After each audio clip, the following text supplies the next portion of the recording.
সুদীপ্ত সেনের জেল মুক্তির সম্ভাবনা উজ্জ্বল হতেই তা নিয়ে রাজনৈতিক চাপানুতোর শুরু হয়ে গেছে। বহরমপুর বিধানসভা কেন্দ্রের কংগ্রেস প্রার্থী অধীর রঞ্জন চৌধুরী বলছেন যে সুদীপ্ত সেন বাইরে বেরিয়ে এলে দুর্নীতির আরো অনেক দিক প্রকাশ্যে চলে আসবে। কি বলেছেন দেখব। সুদীপ্ত সেন জেল থেকে মুক্তি পেলে আমরা অনেক কিছু তথ্য জানতে পারবো বলে মনে করি। কারণ সুদীপ্ত সেনের টাকাতেই মমতা ব্যানার্জি এর আগে নির্বাচন করে ক্ষমতায় আসবার কালিম্পংয়ের ঢেলো পাহাড়ে মমতা ব্যানার্জি সুদীপ্ত সেনের যে বিখ্যাত বৈঠক, তারপর সুদীপ্ত সেনের পক্ষ থেকে মমতা ব্যানার্জিকে শয়ে শয়ে কোটি টাকা ডোনেশন, এবং তারপর ভোট, তারপর জেল, তারপর আমাদের তৃণমূল দলের প্রবক্তার জেল, মানে মুখপত্রের সেই মুখপত্রের বক্তব্য অনুযায়ী মমতা ব্যানার্জি সারদার টাকা খেয়েছে। সব কিছু তথ্য হয়তো বেরিয়ে আসার সম্ভাবনা প্রবল হবে যদি সুদীপ্ত সেন দৃঢ়তা দেখায়। অধীর রঞ্জন চৌধুরী যখন বলছেন যে সুদীপ্ত সেন বাইরে বেরিয়ে এলে দুর্নীতিতে তৃণমূলের যোগ এবং মমতা বন্দ্যোপাধ্যায়ের যুক্ত থাকার যে অভিযোগ, সেই নিয়ে অনেক তথ্য সামনে আসবে। পাল্টা দেবাংশু ভট্টাচার্য কি বললেন শুনবো।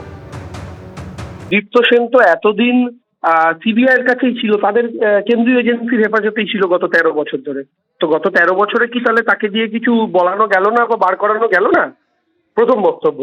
দ্বিতীয় বক্তব্য হচ্ছে, হঠাৎ করে রাকেশ সিং এর জামিন হয়ে গেল ভোটের আগে, হয়েই তিনি ক্যান্ডিডেট হলেন। তো আমাদের বক্তব্য হচ্ছে, এই যে সব জামিনের গল্পগুলো এক একটা ইলেকশনের টাইমে, কখনো লোকসভার আগে, কখনো বিধানসভার আগে, তার পেছনে কি কোনো প্রেশার আছে যে তোমাদের এই শর্তেই জামিন করাবো, যে বেরিয়ে কুৎসা করতে হবে, বেরিয়ে লোকের নামে নিন্দা মন্দ করতে হবে? আমরা জানি না, কারণ এই ফরম্যাটটা তো আমরা স্পষ্ট দেখতে পাচ্ছি। এই নির্দিষ্ট ফরম্যাটে 2024-এর লোকসভার আগেও দেখেছি, এবারও জামিন আমরা দেখলাম। তো স্বাভাবিকভাবে এই জিনিসগুলো যে চলছে বাংলার মানুষের কাছে এগুলো জানা হয়ে গেছে। আর যদি তার কিছু বলার থাকে, তিনি কেন এতদিন কেন্দ্রীয় এজেন্সির হেফাজতে বলেননি? আমার তো প্রশ্ন সেটা। কেন্দ্রীয় এজেন্সির হেফাজতে বললে তারা তো তাহলে কোর্টে প্লেস করতেন।